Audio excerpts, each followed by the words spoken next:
He's back. Well, folks, love him, hate him, believe him, don't believe him, whatever the case may be. Social media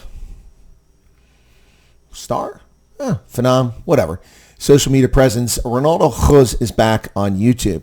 For the moment, he's back. He was off when he ran for office. He dropped off, was elected as a member of parliament, went to parliament, and then was sabotaged by a horrible, dishonest attack by a media outlet that really needs to have its media license pulled for its conduct violating the press code. But anyway, that's neither here nor there. But Renaldo Gouws is back online. That's right, folks.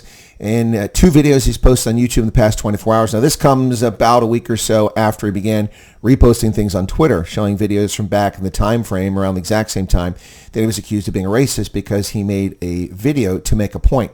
And quite frankly, Ronaldo's point has been proven to be exactly correct, that it's a dual standard in South Africa. People can say something, other people can't say it. And he did that rather foolishly, in my view, a video in 2010. That video was removed shortly after that, and Ronaldo joined the party. But he comes on, and he came on yesterday to say he's back for a short video, but Ronaldo, who likes to give me a hard time about my long videos on live streams, for a short video to say, hey, I'm back, that video went for an hour and 18 minutes. Not very short, just saying. Then he followed that up today with a video that's posted, and this video is about a 90-minute description of events as they unfolded from the moment that he was contacted by this so-called journalist from the Independent Line who gave him 55 minutes while he was sitting at the president swearing in, I believe is where he's at, to respond to a video that he refused to provide to Ronaldo so that Ronaldo could look at it and see what it was. Of course, he's done over thousands of videos, so it's hard to comment on a video he did a long time ago, particularly one that's been deleted since 2013. Nonetheless, and also one where the story has been addressed multiple times in the media and also by the Democratic Alliance, and it's out of the picture. So he was caught off guard, given just moments to answer, and had less than an hour before they had to publish it. Now, what was the rush to publish this on the day that he was sworn in? There was no rush to publish it. This is not journalism. This is sensationalism. This is yellow journalism by the Independent Line. And as we found out, the press council has admonished them for multiple failures of ethics. They have violated the ethics code of journalists repeatedly. Now, it could have been all of the charge against them, quite frankly, in my view, but the press council does not have subpoena power to look at their emails, to look at their voice messages, their notes, all the different things that were used to produce that story. Now, Ronaldo in this video, which I'll be honest with you folks, it's tough. It's an hour and a half. And on this end, anyway, in the U.S., I keep getting hit with 2-minute long commercials every 4 or 6 minutes. So watching the first 40 minutes took over an hour because of those adverts. Anyway, he does address a couple things here early on in the video, and we get from Renaldo Gouws what we have not gotten from the Democratic Alliance. And this is why the Democratic Alliance is coming under a lot of fire now, because they're not the transparent party that they claim to be. They claim to be transparent, but they're not.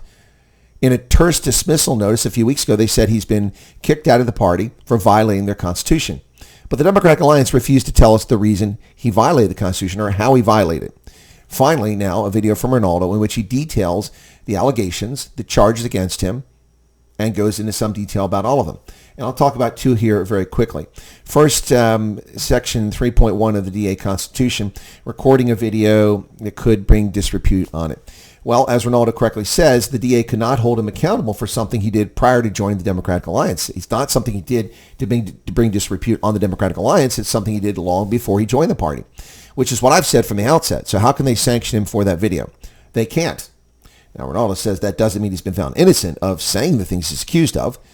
It just says they can't use the video, which is the point I've been making all along since this first came up.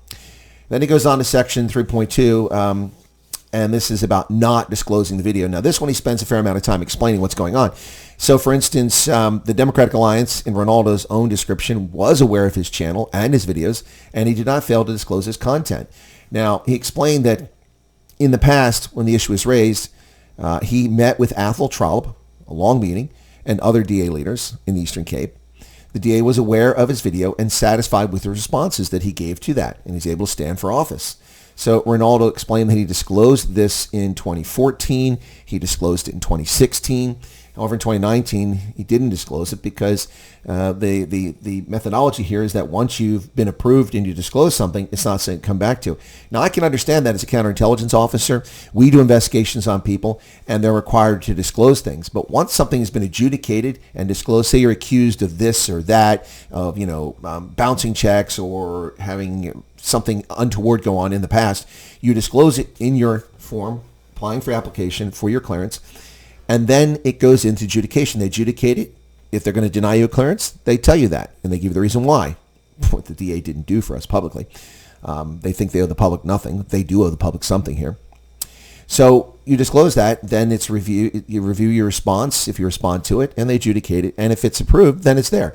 You don't have to go back every time you update your security clearance here in the United States every 5 years or so and say the same thing over and again. You've already disclosed it.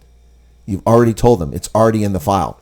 So that was the case with the DA. Now, there's two schools of thought, as Ronaldo says, within the DA. One school is that once something's disclosed and it's adjudicated, it's forever a disclosure. Helen Zilla has said this herself, according to Ronaldo. And this was dealt with in 2014 when he disclosed it. So there's a catch here. It says, to the best of my knowledge.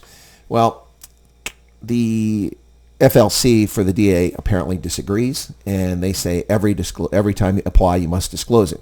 Really? Really? So are we going to see the FLC, the federal leadership, whatever they're called there for the DA, start looking into the backgrounds of all their politicians and all the disclosures and non-disclosures? I don't think so. Quite frankly, folks, this is an intentional sabotage, and I would not be even remotely surprised to find out that a penis envy DA member is the one who initiated all this and sent this to the IOL. I would not even be surprised to find out that's the case in the end. I don't know. You don't know. We can only make supposition, but I'm making no claims. But I would not be surprised to find out that all this goes back in the home of the Democratic Alliance. This is a party that really has disappointed South Africans, claiming victory when they've not won, abysmal public relations campaigns, terrible, terrible behavior by their party, and they get away with it. And now they are where they want to be, in a socialist government of national unity. All right, folks, Ronaldo's back. Like him, love him, hate him, ignore him, call him names, praise him, whatever you want to do. He's back. And so is Wednesdays with the Colonel. Much to my chagrin, I didn't even realize that. I opened my YouTube up and it was there. Ronaldo didn't mention that it was time to go live again. Wednesdays with the Colonel is back on with Renaldo Gouws. All right. See you guys later. Take care of yourselves.